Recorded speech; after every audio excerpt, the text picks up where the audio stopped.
साथियों, किसी भी देश की प्रगति में नीति निर्णयों में ठहराव, स्टैग्नेशन, स्टेटस को एक बहुत बड़ी बाधा होता है। हमारे देश में भी पुरानी सोच और अप्रोच के कारण, कुछ परिवारों की लिमिटेशंस के कारण एक लंबा ठहराव रहा। देश को आगे बढ़ना है तो उसमें हमेशा गतिशीलता होनी चाहिए, साहसिक निर्णय शक्ति होनी चाहिए। देश को आगे बढ़ना है तो उसमें नयापन स्वीकार करने का सामर्थ्य होना चाहिए, उसमें प्रगतिशील मानसिकता होनी चाहिए। देश को आगे बढ़ना है तो उसे अपने देशवासियों की क्षमताओं पर, उनकी प्रतिभा पर भरोसा होना चाहिए और इन सब से ऊपर देश के संकल्पों और सपनों पर देश की जनता का आशीर्वाद होना चाहिए। लक्ष्यों की प्राप्ति में जनता की सहभागिता होनी चाहिए।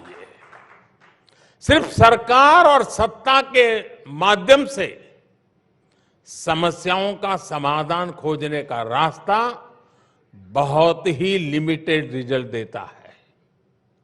लेकिन जब 130 करोड़ देशवासियों का सामर्थ्य जुटता है, जब सबका प्रयास लगता है, तो फिर देश के सामने कोई भी समस्या टिक नहीं पाती। इसके लिए देश के लोगों का सरकार पर भरोसा उतना ही जरूरी है। मुझे संतोष है कि आज देशवासियों में ये विश्वास जगा है कि सरकार को उनकी परवाह है। इसकी और एक वजह भी मैं आपको बताना चाहूंगा, और वो है गवर्नेंस में ह्यूमन टच, सुशासन में संवेदनशीलता।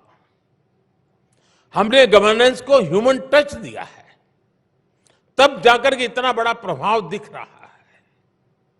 अब जैसे वाइब्रेंट विलेज योजना, दशकों तक बॉर्डर के हमारे गांवों को आखिरी गांव माना गया। हमने उन्हें देश का पहला गांव होने का विश्वास दिया। हमने वहां विकास को प्राथमिकता दी। आज सरकार के अधिकारी, मंत्री इन गांवों में जा रहे हैं, वहां के लोगों से मिल रहे हैं, वहां लंबा वक्त गुजार रहे हैं। नॉर्थ ईस्ट के लोगों को भी पहले दिल की और दिल्ली की दूरी बहुत अखरती थी। हमने यहां भी गवर्नेंस को ह्यूमन टच से जोड़ा। अब केंद्र सरकार के मंत्री, जैसे अरुण जी ने बड़े विस्तार से बताया, नियमित रूप से नॉर्थ ईस्ट का विजिट करते हैं, और वो भी स्टेट कैपिटल पर नहीं, डिटेल इंटीरियर में जाते हैं। मैं भी नॉर्थ ईस्ट जाने की हाफ सेंचुरी मार चुका हूं।